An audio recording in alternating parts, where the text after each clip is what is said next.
Hey guys, welcome to another session of the Love Collective. So in this session, I'm going to be talking about the 7 habits of highly effective people. Now, I read this book before, but I haven't really gotten deep with it. And I think it's one of those books that it's kind of like the Bible, honestly, like if you will, when it comes to self-development. I fundamentally recommend it. I think it's pretty great. I am taking my time reading it this time around just because it has so many different ways that you can really start shifting your paradigm and just creating like a better personality or like creating a better flow within who you are as a person. So today I want to discuss page 109, and it talks about at the center.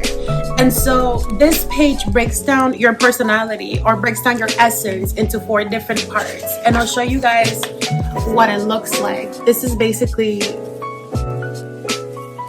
how the author has put it together. So at the center would be you, and you are comprised of like all these like 4 different things, which are security, guidance, power, and wisdom. And so these are everything that like the basic needs of like a human and what you would need to instill in your personality in order for you to be a little more cohesive in the environment that you are.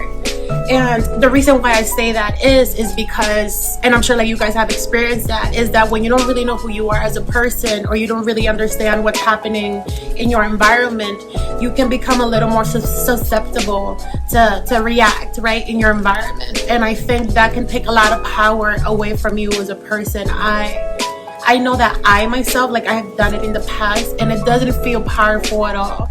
I don't feel, like connected with myself whenever it is that I am reacting, rather than like taking my time and like thinking about something and then, like going through that sort of process. So yeah, I'm going to read you guys page 109 on the book, and it's part of habit number 2 still, which is begin with the end in mind. And so I'm going to read an excerpt from the book, and it says, whatever it is at the center of our life will be the source of our security, guidance, wisdom, and power. And so these are the 4 basic needs, right, that you would require like as a human being. And then they give definitions of what it truly means to incorporate these 4 little values inside of your life, or like incorporate these 4 different techniques, I guess, in your life. So number 1 is security. Security represents your sense of worth, your identity, your emotional anchorage, your self-esteem, your basic personal strength or lack of it. And so it says security represents your sense of worth, identity, emotional self, and self-esteem.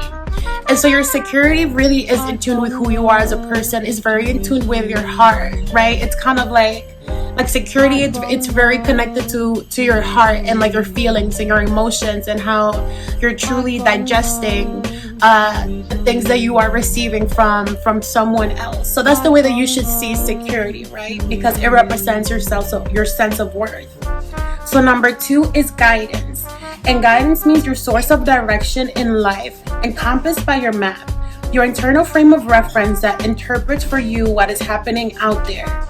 Our standards or principles or implicit criteria that govern moment by moment decision making and doing. So I'll say the first part again, and it says guidance means your source of direction in life. Guidance means your source of direction in life. So what is your true source of direction? How are you leading your own life? Are you letting someone else on the outside kind of lead you and like take you in the path that they think that it is that you want to go? Or are you allowing yourself to have that, like that form of experience by giving yourself that responsibility, right? Because it really does take responsibility for us to feel secure inside, and for us to be guided within. We have to become responsible over the fact that we first have to admit to ourselves that this is what we need, and then commit, right? Because it's also very important for us to commit to actually taking action and allowing ourselves, or allowing our mind and like a higher power to truly guide us, rather than have like another person take us in their journey that might not necessarily align with our own journey.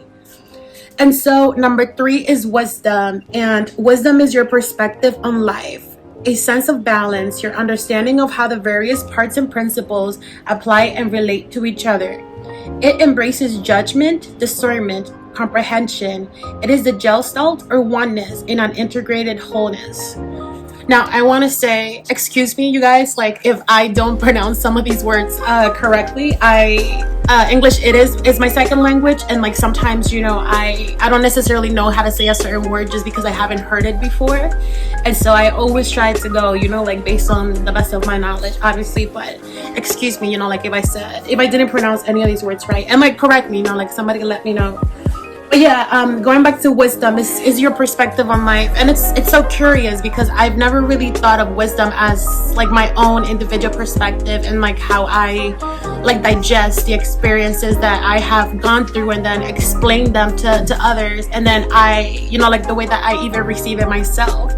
And so I love the fact that it says there's a sense of balance right within wisdom, because I think that's truly what it is. Like once you acquire, like that amount of knowledge, I think true wisdom is being able to educate someone that is not, someone that's ignorant, right? Like quote unquote, or like someone that just doesn't know about that particular experience, like if you will. So for example, I think like my brother, right? Like my brother's a senior. He's going to college like starting this September, and so I think that the best thing that I can do for him is to fully prepare him and teach him things that I was not taught, and then I had to learn like along the way as I was progressing, right, with like my college experience. And I think that's the wisdom that I have, and like that's the best value that I can add to his life. I think that's what true wisdom is being able to balance someone else's life based on your own experience in a way that will be like very positive and that would add value to the other person's life. That's kind of how I see, like wisdom in my own personal opinion. And so number 4 and the last one is power. And power is the faculty or capacity to act, the strength and potency to accomplish something. It is the vital energy to make choices and decisions. I love that. It is the vital energy to make choices and decisions. It also includes the capacity to overcome deeply embedded habits and to cultivate higher, more effective ones. Now, I'm gonna read that again because I really, really liked what it said. And it says that power is the faculty or capacity to act, the strength and potency to accomplish something. It is the vital energy to make choices and decisions. It also includes the capacity to overcome deeply embedded habits and to cultivate higher, more effective ones. Oh my God, like that sounds so extremely beautiful. Like it literally says it includes the capacity to overcome deeply embedded habits. And I think that with that being said, what I would want every single one of us to remember is that there is nothing that is impossible. Like if you have something that you really want to change in your life, all it takes again is taking that full responsibility over your life and understanding that you just have to exercise your power, right? And your power, again, you guys, like your power is very internal, it's very within.